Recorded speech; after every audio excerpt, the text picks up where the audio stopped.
नमस्कार दोस्तों, स्वागत है एग्जाम एलिवेट के शानदार प्लेटफॉर्म पे। और रोजाना की तरह आज आप सभी के बीच में हमारे जो क्लासेस है क्राउन जीके का सीरीज के 12th क्लासेस हैं। जितने भी लोग अभी तक नहीं जुड़े थे हमसे या अभी तक क्लासेस नहीं वॉच किए हैं, आप लोग डेफिनेटली वॉच करें। ये आपके एग्ज़ाम्स जो कि बिहार दरोगा साथ साथ जो AEDO का एग्ज़ाम है उसको टारगेट करते हुए ये सीरीज बनाया गया है, जिसमें कि हमने क्राउन जीके को लिया है, क्राउन जीके का। और ये हमारा मॉडर्न हिस्ट्री चल रहा है, ये हमारा 12th क्लासेस है, तो आप लोग ज़रूर वॉच करें सारे वीडियो को। और जैसा कि हमने जो पिछले वीडियो में जहाँ से हमारा क्लासेस जो एंड हुआ था वहीं से हम क्लासेस स्टार्ट करेंगे। आज हम पाकिस्तान का जो डिमांड है उससे संबंधित सारी बातें समझेंगे कि आखिर पाकिस्तान का डिमांड कैसे हुआ था, उसके पीछे क्या कॉन्सिक्वेंसेस था। क्योंकि होता ही है ना, हिस्ट्री में ना कोई भी चीज़ अचानक नहीं होता है, उसके पहले उसका एक बेस रेडी होता है, उस बेस के पीछे कुछ स्टोरी होता है, और फिर हम उसी स्टोरी के फेम जिस तरीके से होता है फिर हम सारी चीज़ें समझने का प्रयास करते हैं कि आखिर इतने बड़े मोमेंट और ये चीज़ें कैसे होने लगा। क्योंकि मुस्लिम लीग के बारे में हमें समझना है और जानेंगे इसी वीडियो के माध्यम से। तो अच्छा, आज का टॉपिक है, इस टॉपिक को समझते हैं थोड़ा डिटेल में, क्योंकि आपका एग्जाम में बैक टू बैक यहाँ से क्वेश्चन पूछे जाते हैं।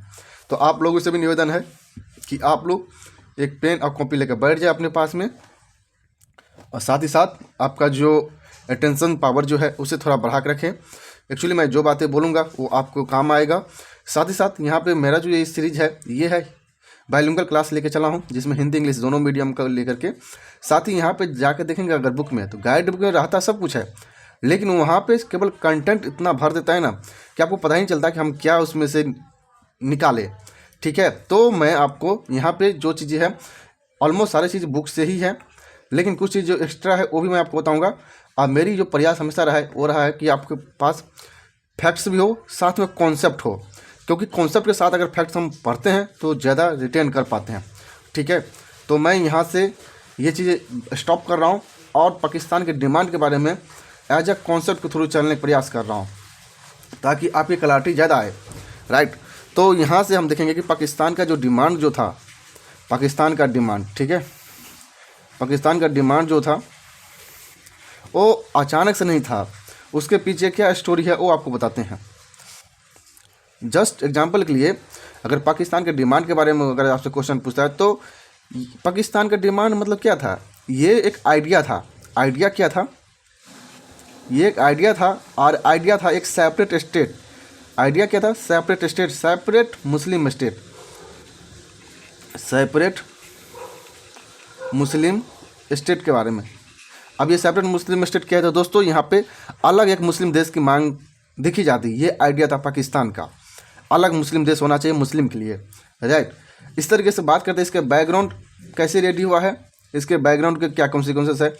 तो अगर इसके बैकग्राउंड में जाते हैं, ठीक है, अगर इसके बैकग्राउंड देखते हैं तो आपको याद होगा जो पाकिस्तान का डिमांड जो मूवमेंट जो था ये पूरी तरह से इन्फ्लुएंस किससे था। तो आप देखेंगे कि जो मूवमेंट हमारे सामने में हुआ था वो अलीगढ़ आंदोलन जो था, अलीगढ़ आंदोलन जो था उससे ये मूवमेंट काफ़ी प्रभावित था, अलीगढ़ आंदोलन से। ठीक है, सर सैयद अहमद खान ये मूवमेंट लीड के थे। इसी आंदोलन में ये बात बोला गया था कि जो मुस्लिम्स जो है उसको जो वेस्टर्न जो नॉलेज है, जिसमें कि एजुकेशनल बेस पे, जैसे कि मुस्लिम को भी जो वेस्टर्न नॉलेज है, इंग्लिश का नॉलेज होनी चाहिए, उसको भी जो मॉडर्न साइंटिफिक जो नॉलेज है उस पर बात होनी चाहिए। तो ये अलीगढ़ मूवमेंट जो था ये भी एक बहुत बड़ी अप्लीमेंट किया है इस मूवमेंट को, पाकिस्तान डिमांड को लेकर के। ठीक है, तो ये भी जो मूवमेंट जो था मतलब पाकिस्तान डिमांड, ये भी इससे इन्फ्लुएंसेस था। एक बार एग्जाम में पूछ लिया था कि पाकिस्तान का डिमांड जो है मेजर कौन सी आंदोलन से प्रभावित था, तो यही अलीगढ़ मूवमेंट से। ठीक है, इसी के साथ में हम बात करते हैं कि यहाँ पे एक जो पर्सनैलिटी है जिसके बारे में बात करना बहुत ज़्यादा ज़रूरी है, वो है मोहम्मद इकबाल। अब मोहम्मद इकबाल क्या है, तो मोहम्मद इकबाल दोस्तों वही है जो ये नारा दिया था, मतलब उनका एक पोइट्री था, एक कविता था मोहम्मद इकबाल का कि सारे जहां से अच्छा हिंदुस्तान हमारा हमारा। यानी ये जो पोइट्री जो है ये मोहम्मद इकबाल का ही है, मोहम्मद इकबाल का ही है ये पोइट्री, सारे जहां से अच्छा हिंदुस्तान हमारा हमारा। अब ये मोहम्मद इकबाल इन्होंने पहली बार जो डिमांड किया था पाकिस्तान का, वो क्या था आपका इलाहाबाद सेशन में। और मुस्लिम लीग का ये आंदोलन सेशन हो रहा था एनुअल मुस्लिम लीग का। एक कांग्रेस का सेशन अलग होता है, एक ये मुस्लिम लीग का सेशन था। तो मुस्लिम लीग का सेशन था इलाहाबाद में, इलाहाबाद में सेशन था। और इलाहाबाद में इन्होंने 1930 में इन्होंने पहली बार मुस्लिम अलग देश का बातें करने लगा, अलग देश की डिमांड करने लगे, अलग देश होना चाहिए मुस्लिम के लिए। ठीक है, तो इस तरीके से चीज़ें होता आ रहा था। अब यहाँ पर देखेंगे कि एक जो पर्सन है उसका नाम है रहमत अली। क्या नाम है? रहमत अली। ठीक है, रहमत अली नाम है। इन्होंने एक बुक लिखा था नाउ या नेवर। नाउ और नेवर जो बुक था उसमें सेपरेट स्टेट कैसा होगा, अलग देश कैसा होगा, उसकी आइडिया के बारे में बात किया गया था। ठीक है, तो ये नाउ एंड नेवर जो बुक है इसके बारे में आपको यह पता होना चाहिए। और ये बुक आपके एग्जाम पूछ लेता है कि एक बार एग्जाम में पूछा हुआ था बीपीएससी एग्जाम में कि नाउ और नेवर बुक जो है किसके द्वारा लिखा हुआ है। ठीक है, उसमें क्या आइडिया था, तो यहाँ पे किसने लिखा था, तो यहाँ पर रहमत अली इसका नाम है। इन्होंने बुक लिखा था now and never.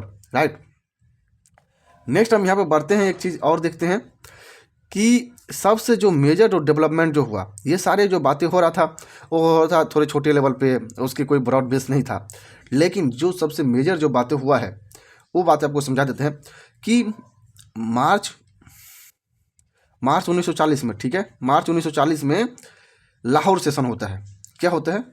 Lahore session. आपको थोड़ा अच्छे से समझा देते हैं। देखिए, लाहौर सेशन होता है मुस्लिम लीग का। क्या है? लाहौर सेशन। आइए, हुआ था आपका मार्च 1940 में। अगर इसमें क्या मेजर चीज़ें हुए वो थोड़ा बता देते हैं आपको। देखिए, यहाँ पे सबसे पहला जो बात हुआ था, यहाँ पे 2 रेजुलेशन पास हुआ था। 2 रेजुलेशन। पहला रेजुलेशन क्या था? पहला जो रेजुलेशन था उस रेजुलेशन में सेपरेट मुस्लिम देश की मांग किया गया था।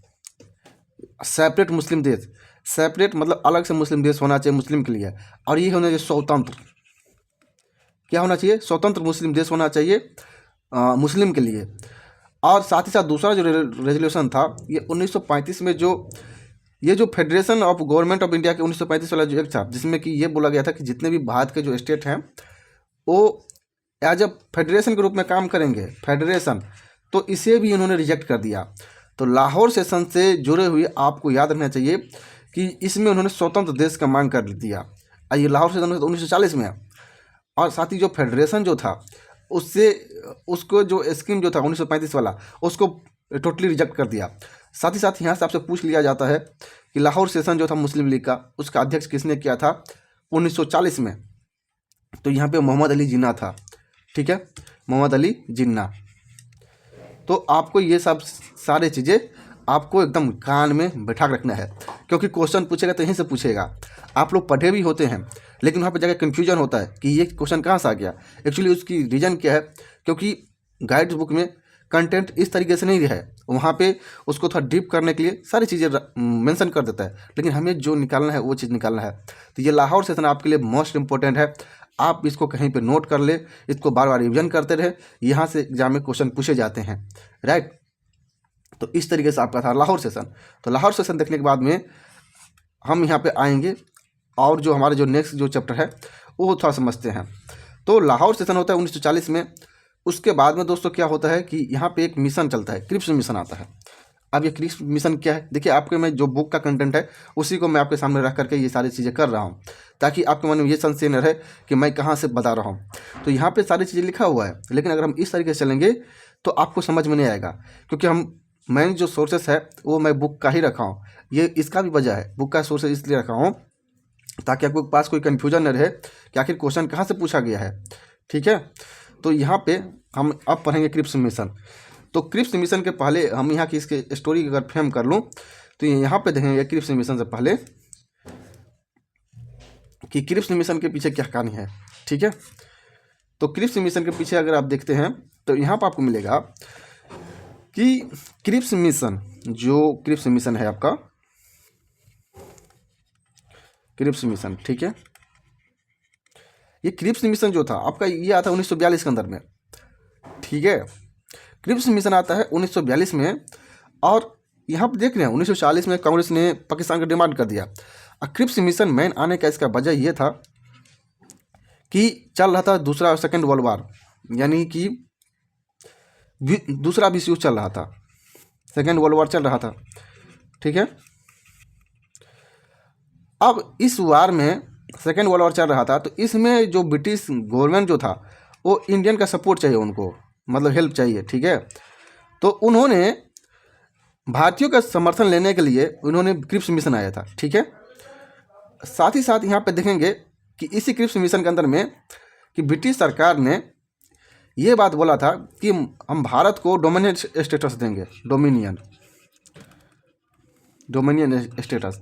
अगर डोमिनियन स्टेटस आपको पता ना हो तो गूगल कर लीजिए, मैं इसके बारे में बार बात कर चुका हूँ, तो अब मैं बात नहीं करूँगा डोमिनियन स्टेटस होता क्या है, ठीक है। तो क्रिप्स मिशन के अंदर में ही बोला गया था डोमिनियन स्टेटस। ये डोमिनियन स्टेटस आपको ऐसे नहीं मिलेगा, जब हम युद्ध जीत जाएंगे, यानी कि वार के बाद आपको डोमिनियन स्टेटस दिया जाएगा। साथ ही साथ तीसरा जो प्रोविज़न जो था क्रिप्स मिशन से जुड़ा हुआ, वो मिशन ये था कि जो प्रोविंस जो है, जो प्रांत जो है, उसके पास राइट होगा कि वो सेपरेट कोई एग्रीमेंट करना चाहे ब्रिटिश से तो कर सकता है, यानी कि प्रोविंस के पास सेपरेट राइट है, प्रोविंस के पास सेपरेट राइट है, सेपरेट, ठीक है, सेपरेट राइट है कि वो चाहे तो किसी से एग्रीमेंट कर सकता है, अपने हिसाब से एग्रीमेंट कर सकता है वो, ठीक है। ये जो चीज़ जो था सबसे ज़्यादा इसमें जो हैम्परिंग जो चीज़ था वो यही था कि कोई प्रोविंस है उसके पास सेपरेट राइट होगा कि वो ब्रिटिश से जैसे चाहे वैसा अपना वो कर सकता है, जस्ट लाइक एग्रीमेंट बना सकता है। मान के चलिए कि बहुत सारे लॉ होंगे, ठीक है, यानी कि यहाँ पे ना ये सेपरेशन वाला जो बातें हो गया, यानी देश इस तरह से इकट्ठा नहीं रहेगा। मान चलिए कि यूपी में कुछ अलग कानून रहेगा, बिहार में कुछ अलग कानून रहेगा, इस तरीके से। तो यहाँ पे ये तीन चीज़ दे गया था, तो गांधी जी से बहुत दुखी हुआ, और यही इसका मेजर वजह था जिस वजह से कांग्रेस ने इसे रिजेक्ट कर दिया। कांग्रेस ने इसे रिजेक्ट कर दिया, साथ साथ मुस्लिम लीग भी इसे रिजेक्ट कर दिया था, क्योंकि मुस्लिम लीग ये बोला था कि हमें क्लैरिटी क्यों नहीं आ रही है, हमें क्लियर क्यों नहीं बताया जा रहा है कि हमारा मुस्लिम देश कब बनेगा, ठीक है। उनका डायरेक्ट मानना था कि मेरा मुस्लिम देश कहाँ है, तो इसीलिए ये चीज़ें यहाँ पे गड़बड़ हुआ। नेक्स्ट हम बात करते हैं यहाँ पे, ओके। सो यहाँ पे ये क्रिप्स मिशन जैसे यहाँ पे फेल होता है, तो गांधी जी इसको पोस्ट डेटेड चेक बोला था, गांधी जी इनको ही पोस्ट डेटेड चेक बोला था। एक बार एग्जाम में पूछ लेता है, आपके एग्जाम में पोस्ट डेटेड चेक ये पूछ लेता है कि पोस्ट डेटेड चेक किसको बोला था। तो पोस्ट डेटेड चेक मतलब ये था गांधी जी का कहना कि जो ब्रिटिश सरकार है वो दिवालिया हो चुका है, ब्रिटिश सरकार दिवालिया हो चुका है, वो किसी को प्रॉमिस ना करे कि हम आपको पे करेंगे। यानी पोस्ट डेटेड चेक मतलब यही होता है कि आप अकाउंट में जब पैसे नहीं होते हैं ना, और आप किसी को साइन करके दे देते हैं चेक, तो वो चेक हो जाता है बाउंस, ठीक है। उसी तरीके से बोला था कि आपका जो बैंक है वो दिवालिया हो चुका है, अब आप किसी को प्रॉमिस ना करें ब्रिटिश सरकार, ठीक है। इसी के साथ में देखेंगे कि इसके बाद नेक्स्ट आता है वो आता है क्विट इंडिया मूवमेंट। अब ये क्विट इंडिया मूवमेंट क्या है उसके बारे में थोड़ा बात कर लेते हैं सारी चीज़ें। तो बात करते हैं कि यहाँ पे क्विट इंडिया मूवमेंट के बारे में, ठीक है। तो क्विट इंडिया मूवमेंट भी आपका जो सीरीज है इसी में देखेंगे कि नेक्स्ट चैप्टर जो हमारा है क्विट इंडिया मूवमेंट ही है। तो क्विट इंडिया मूवमेंट के बारे में समझते हैं कि क्विट इंडिया मूवमेंट क्या था। तो यहाँ से हम देखेंगे, तो ये हिंदी मीडियम का हमारे पास PDF है, इसमें भी सारी चीज़ें मेंशन है, राइट। मैं हिंदी इंग्लिश दोनों कर दिया हूँ ताकि आप लोगों को समझने में कोई परेशानी ना हो, ठीक है दोस्तों। तो यहाँ से हम पढ़ते हैं क्विट इंडिया मूवमेंट की तरफ में। तो एक्चुअली क्विट इंडिया मूवमेंट क्या था, देखिए क्विट इंडिया मूवमेंट के बारे में अगर हम जितना कम बातें करें उतना छोटा ही लगेगा आपको, क्योंकि ये जो मूवमेंट जो था ये हमारा आज़ादी का बहुत ही इम्पोर्टेंट आंदोलन था। तो क्विट इंडिया मूवमेंट के बारे में बात करते हैं, क्विट इंडिया मूवमेंट, ठीक है। तो अब इसके बारे में थोड़ा बात कर लेते हैं। देखिए क्विट इंडिया मूवमेंट ना 1942 में स्टार्ट हुआ था, 1942 में। और ये जो मेजर जो इसलिए हुआ था क्योंकि यहाँ पे क्रिप्स मिशन फेल था, क्रिप्स मिशन फेल हो गया, क्रिप्स का बातें नहीं माना गया। उसके साथ में जो भारतीय जो था वर्ल्ड वार भी चल रहा था, आपका दूसरा विश्व युद्ध भी चल रहा था। साथ ही जो भारतीय सरकार जो था वो ब्रिटिश से जो स्वतंत्रता की बात कर रहा था। इसी में कांग्रेस के अंदर में दो ग्रुप तय हो गया। पहला ग्रुप ये था कि 1939 से ही वर्ल्ड वार चल रहा था, लेकिन जो पहला जो ग्रुप था वो ये बोल रहा था कि ब्रिटिश सरकार को अभी हम ब्लैकमेल नहीं करेंगे। यानी कि अगर हम अभी कोई आंदोलन करते हैं, कोई धरना करते हैं, तो ये वर्ल्ड मीडिया में जाएगा कि देखो भारतीयों ने ब्रिटिश सरकार से ज़बरदस्ती इंडिपेंडेंस लिया है, स्वतंत्रता प्राप्त किया है। तो एक वर्ग यहाँ पे बोल रहा था कि हम ब्रिटिश को अभी नहीं कुछ बोलेंगे, हम बाद में ब्रिटिश सरकार से आंदोलन धरना बात करके हम उससे ये मूवमेंट लीड करेंगे। तो पहला ग्रुप जो था, जो कि स्वतंत्रता तो चाहता था, उसको स्वतंत्रता तो चाहिए उनको, लेकिन उनको चाहिए स्वतंत्रता चाहिए कॉन्स्टिट्यूशनल वे में, ब्लैकमेलिंग नहीं, ठीक है। कॉन्स्टिट्यूशनल वे में उन्हें चाहिए स्वतंत्रता, यानी कि शांति से, ठीक है, शांति से। दूसरा जो ग्रुप था वो ये बोल रहा था कि ब्रिटिश सरकार आपका इस टाइप का डिमांड कभी इजीली एक्सेप्ट नहीं करेंगे, क्योंकि ब्रिटिश का नेचर जो है वो भारतीयों के प्रति अच्छी है ही नहीं। उन्हें अभी भी लगता है कि हम लोग कैपेबल नहीं है सरकार चलाने के लिए, यानी हमारी कैपेबिलिटी नहीं है। तो इसीलिए वो लोग बोला था कि अभी मौका है, अभी ब्रिटिश कमज़ोर है, तो अभी हमें ब्रिटिश पे अटैक करना चाहिए, ठीक है। तो अभी हमें ब्रिटिश पर अटैक करना चाहिए, अभी हमें प्रेशर बनाना चाहिए जिससे कि हमें आज़ादी मिल सके। तो इस तरीके से चीज़ें यहाँ पे हो रहा था, सॉरी, ठीक है। तो इस तरीके से बोल रहा था कि यहाँ पे अभी मुझे इस पर अटैक करना चाहिए और हमें इस पर प्रेशर बनाना चाहिए, ताकि जो ब्रिटिश सरकार जो है युद्ध में भी उलझा हुआ है, साथ ही साथ उनके पास जो खाने पीने की जो प्राइजेस का दाम है वो भी बढ़ रहा है, यानी कि ब्रिटिश प्रॉपर मेंटेन नहीं कर पा रहे इंडिया को। इसलिए हमें ये जो अप्रोच, दूसरी जो अप्रोच है, इस अप्रोच पर काम करनी चाहिए। तो दोस्तों होता ऐसा ही है कि क्विट इंडिया मूवमेंट जो था 1939 से लेकर के वर्ल्ड वार चल रहा था, ठीक है। वर्ल्ड वार 2 जो था, वर्ल्ड वार 2 ये 1939 से चल रहा था, ये चला कितने तक, 1942 तक। अब 1942 आ गया, तो अब गांधी जी द्वारा भी स्टेप लिए जाते हैं कि नहीं, हमें आंदोलन करना चाहिए। आंदोलन करने का वजह मेन जो था वो था क्रिप्स मिशन का फेलियर। साथ ही साथ देखेंगे तो यहाँ पे जो खाने पीने की जो सामान जो है उसकी जो प्राइजेस जो था खाने पीने का, वो भी बढ़ रहा है डे बाई डे। और साथ ही साथ वहाँ पे एक चीज़ और नोटिस करेंगे कि गांधी जी अब ब्रिटिश सरकार से उसका मोह भंग हो चुका है। अब वो ये पहले जो गांधी जी बोलते थे कि ये जो ब्रिटिश सरकार जो है ये कॉन्स्टिट्यूशनल वे में बिलीव करता है, अब गांधी जी को भी लगने लगा कि नहीं, ब्रिटिश ऐसे नहीं जाएंगे। तो इनकी जो फेथ जो था, इनकी जो भरोसा जो था ब्रिटिश सरकार के प्रति वो कम हुआ, और इसी वजह से यहाँ पे क्विट इंडिया मूवमेंट स्टार्ट होता है आपका, ठीक है। तो ये मोमेंट जो है हमारे हिस्ट्री का एक बहुत ही इंपॉर्टेंट मोमेंट है। तो इसको हम आराम से पढ़ते हैं और आपका एग्जाम में यहाँ से क्वेश्चन पूछे ही जाते हैं, यानी कि आएंगे ही आएगा क्विट इंडिया मूवमेंट, ठीक है। तो अगर आपका एग्जाम में ये क्वेश्चन अगर आता ही आता है तो हमें इसको अच्छे से कवर कर लेना चाहिए। सबसे पहले आपसे पूछेगा कि ये क्यों हुआ था, तो आपको पता होना चाहिए क्रिप्स मिशन का जो फेलियर था उसकी वजह से प्राइजेस जो था वो हाई हो रहा था। तो यहाँ पे कांग्रेस का वर्किंग कमेटी बैठता है, कांग्रेस का वर्किंग कमेटी CWC जिसे हम बोलते हैं शॉर्ट में, तो CWC ये वार्धा जो 14 जुलाई को 1942 में वार्धा में बैठक होता है, इसकी वार्धा में बैठक होता है और वहाँ पे पास होता है। तो आपसे ये जगह का नाम पूछ लेता है कि कौन से सेशन हुआ था। तो कांग्रेस का वर्किंग कमेटी जो था ये वार्धा में, ठीक है, आप पढ़े होंगे, आप आराम से ये समझ के जाइएगा। तो वार्धा एक जगह है बॉम्बे में, तो वहाँ पे ठीक है, तो वार्धा एक जगह है, वहाँ से ये कमेटी को लीड किया जा रहा था। और यहीं पे रेजुलेशन पास हुआ कि क्विट इंडिया जो रेजुलेशन जो है, क्विट इंडिया रेजुलेशन ये यहीं पे एक्सेप्ट हुआ है। तो अगर आपसे पूछ ले क्विट इंडिया रेजुलेशन कहाँ से पास हुआ, तो वार्धा, आप बिल्कुल याद रखेंगे क्विट इंडिया रेजुलेशन। अब यानी कि अब मूवमेंट स्टार्ट होगा आपका। मूवमेंट मतलब दोस्तों आंदोलन, ठीक है। नेक्स्ट हम बात करते हैं यहाँ पे, ठीक है। तो ये वार्धा में हुआ था। अब यहाँ पे क्विट इंडिया मूवमेंट के दौरान में जैसे कि ये 14 जुलाई को ये हुआ था कि रेजोल्यूशन पास हो गया, और 14 जुलाई को रेजोल्यूशन पास हुआ तो एक बैठक होता है आपका, जो ऑल इंडिया कांग्रेस का कमेटी का एक मीटिंग होता है, ऑल इंडिया कांग्रेस कमेटी का, ठीक है। ऑल इंडिया कांग्रेस कमेटी का मीटिंग होता है कि अब हमें इसको लीड करना है और ये गांधी जी के लीड के अंदर में ये चलेगा। तो ऑल इंडिया कांग्रेस कमेटी का मीटिंग होता है, उसमें आप देखेंगे कि ये मीटिंग जो था बॉम्बे के अंदर में होता है, ठीक है, बॉम्बे के अंदर में होता है। और ये आपका होता है 9 अगस्त को। कौन से 9 अगस्त को आपको ये मीटिंग होता है आपका, और इसमें जितने भी लीडर आए रहते हैं, क्योंकि पूरे भारत के जितने भी लीडर हैं सारे लीडर इकट्ठा हुए थे। तो यहाँ पे ब्रिटिश सरकार द्वारा यानी अंग्रेजों द्वारा यहाँ पे आपको एक मिशन चलाया जाता है, ऑपरेशन चलाया जाता है, operation zero hour. Operation zero hour के अंदर में जितने भी जो बड़े लीडर था, गांधी जी, नेहरू जी, पटेल जी, इन सबको अरेस्ट कर लिया जाता है और सारे लोग को अरेस्ट करके उसको अलग अलग जगह पे रखा जाता है, अलग अलग जगह पे उसे भेजा जाता है। अब ये दोस्तों ये जो मूवमेंट जो था ये लीडरलेस हो गया।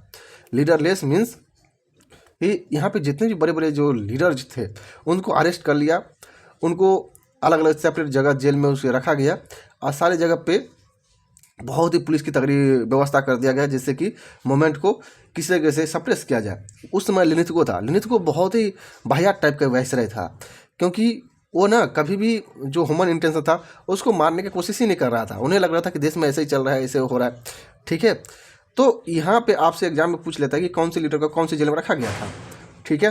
तो यहाँ पे जो एग्जाम में पूछे जाते हैं हम उसके ओरिएंटेड बात कर रहे हैं सारे, तो कान खोल के सुनिए। तो यहाँ से आपसे पूछ लेगा कि कौन से लीडर को कहाँ पे रखा गया था, यानी अरेस्ट करने के बाद में किस लीडर को कहाँ रखा गया था, अरेस्टेड, और इसके बाद में पहले से यहाँ डाल देते हैं, ठीक है। अभी कोई टेबल वगैरह ऐसे बना करके रखिएगा ताकि आपको रिवीजन करने में अच्छा हो। तो यहाँ पर हम देखते हैं अरेस्ट और कौन सी जगह पे किसको रखा गया था, ठीक है। तो यहाँ पे हम देखते हैं, सबसे पहले देखते हैं कि गांधी जी को कहाँ रखा गया था, ठीक है। तो गांधी जी को कहाँ रखा गया था वो थोड़ा समझ लेते हैं। तो गांधी जी को जो रखा गया था उसको रखा गया था आगा खान पैलेस में, आगा खान पैलेस, ठीक है, आगा खान पैलेस में। आगा खान जगह है, इसमें गांधी जी भी था, साथ ही कस्तूरबा गांधी भी थे, सरोजिनी नायडू भी था, ठीक है। साथ ही साथ यहाँ पे पूछ लेगा अगर जवाहरलाल नेहरू जी के बारे में, तो उसने अल्मोड़ा के जेल में रखा हुआ था। अब हमारे एग्जाम में जो पूछे जाते हैं बीपीएससी और दुर्गा के एग्जाम में वो क्या पूछे जाते हैं वो थोड़ा आपको बता देते हैं।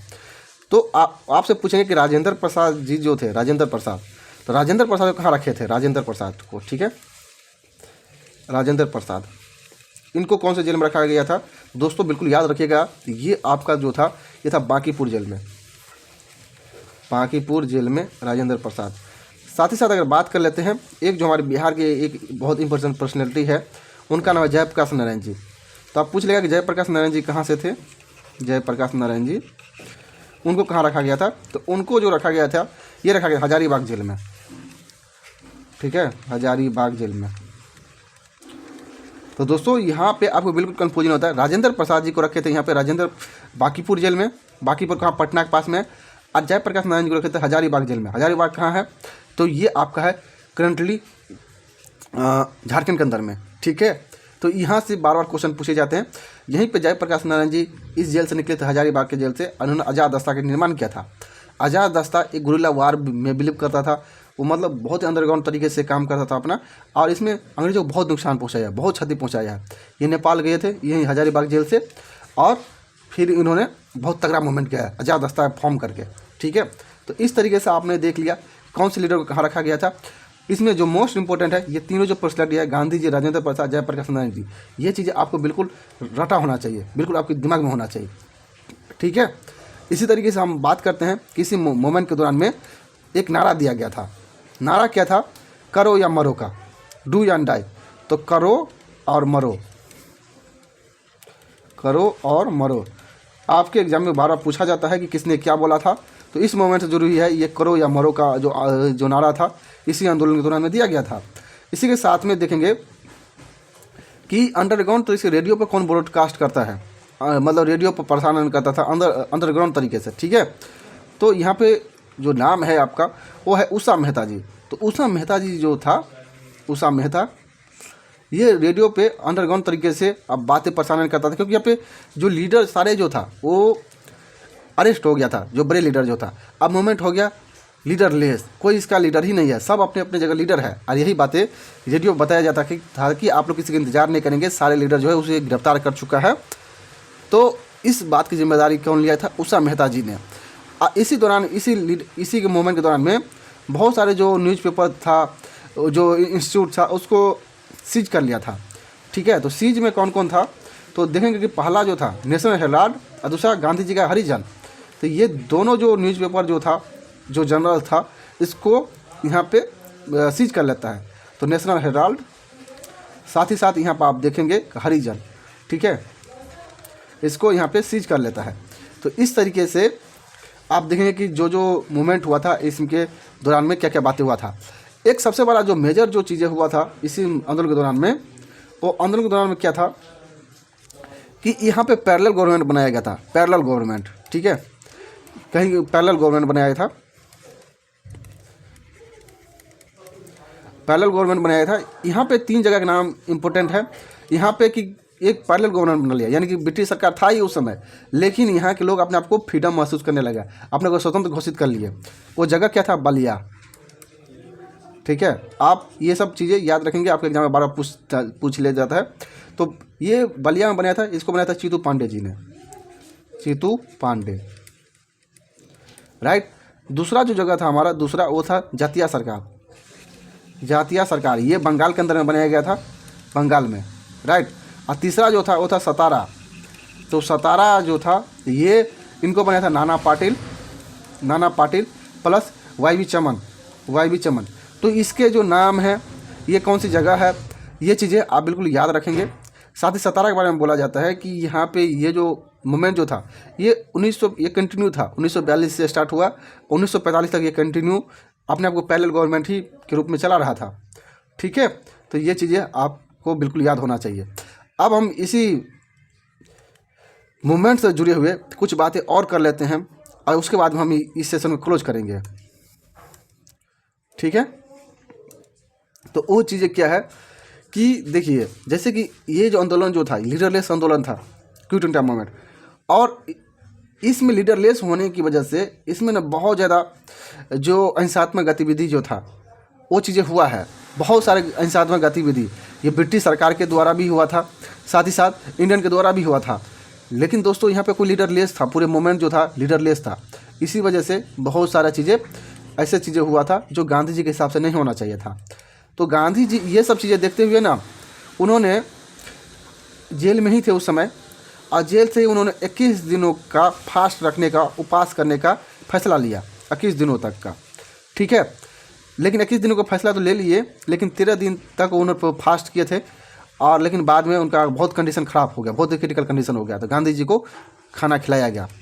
मेन यही था कि इस क्विट इंडिया मूवमेंट के समय में जो इतना बड़ा जो इनवायलेंट हुआ था, वो जो वायलेंट हो गया चीज़ें, जैसे कि लिनिथगो ने बहुत सारे लोग का अरेस्ट किया, 260,000 लोग का अरेस्ट किया गया था इसमें, 60,000 लोग को।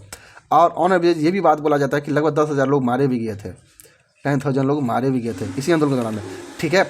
तो अब गांधी जी को जो वाइसराय उस समय में था, उस समय में था लिनिथगो, तो वाइसराय था लिनिथगो। तो लिनिथगो को लोग बोल रहा था कि गांधी जी को आप आज़ाद कीजिए, गांधी जी को फ्री कीजिए, लेकिन लिनिथगो नहीं मान रहा था, ठीक है। लिनिथगो जब नहीं मान रहा था तो इनके वाइसराय काउंसिल में 3 मेंबर था, उन्होंने रिजाइन कर दिया कि अगर आप गांधी जी को फ्री नहीं करते हैं तो हम रिजाइन कर रहे हैं आपको, ठीक है। तो इसी तरीके से देखने को आपको मिलता है कि आप यहाँ पे पूरे देश में एक जो मूवमेंट जो था, अगर रिजर्वेशन में बात करो तो यहाँ पे HP मोदी, NH सरकार और MSNE ये लोग वाइसराय एग्जीक्यूटिव वो रिजाइन दे दिए। उसके बाद में आता लिनिथगो के बाद में एक दूसरा वाइसराय जो आता है वो आता है वेवेल। वेवेल गांधी जी को फ्री करते हैं, ठीक है, वेवेल गांधी जी को फ्री करते हैं मई 1944 के अंदर में। तो इस तरीके से आप देखेंगे कि जो गांधी जी का 21 दिनों का जो फास्ट जो था, जो उन्होंने पास करने की बातें की गई थी, वो सक्सेस नहीं हो पाया, लेकिन गवर्नमेंट के ऊपर बहुत ज़्यादा प्रेशर पड़ा था, क्योंकि गवर्नमेंट अब पूरे देश में मांग हो रहा था गांधी जी को फ्री कीजिए। अगर गांधी जी को फ्री नहीं करते तो और ज़्यादा मूवमेंट जो था वो वायलेंट हो जाता, लोग को मतलब अंग्रेज अधिकारी पर हमला होता। तो ये सब सारी चीज़ें यहाँ पे हो रहा था, ठीक है। तो यहाँ पे ये क्विट इंडिया मूवमेंट के संबंधित ये सारे बातें था जो कि आपको बताना ज़रूरी था। साथ ही साथ दोस्तों हम आज यहीं पे ये सीरीज कंटिन्यू यहीं पे रखते हैं। आगे हम आपको डेली बेसिस पे हमारा जो रात के जो टाइमिंग है, ये जो टाइमिंग में आप लोग ये देख रहे हैं 9:30 का, इसे मैं चेंज कर रहा हूँ, इसे मैं 8:30 बजे कर रहा हूँ, ठीक है। तो 8:30 बजे आप लोग जुड़ जाएंगे और उसी दौरान मैं ये सारे जो टॉपिक है मैं और आगे इसे क्लियर करवाऊँगा। मेरी कोशिश ये है कि जितनी जल्दी हो सके आपको मॉडर्न हिस्ट्री खत्म होने के बाद में मैं एंशिएंट हिस्ट्री चालू करूँगा, फिर मेडाइवल, साथ ही साथ जो पॉलिटी है, ज्योग्राफी है, वो भी कंप्लीट करने का मैं प्रयास करूँगा। आप लोग सपोर्ट कीजिएगा। और आज जो प्रेजेंटेशन का जो मोड था, चौक एंड टॉक का ही मेथड था। साथ ही मैं आज विजुअल्स ऐड नहीं किया हूँ, इसकी एक वजह है क्योंकि उसमें ज़्यादा डिले होता है, इसलिए मैं थोड़ा इसे स्किप किया हूँ, राइट। तो मिलते हैं नेक्स्ट वीडियो में, तब तक गुड बाय, थैंक यू।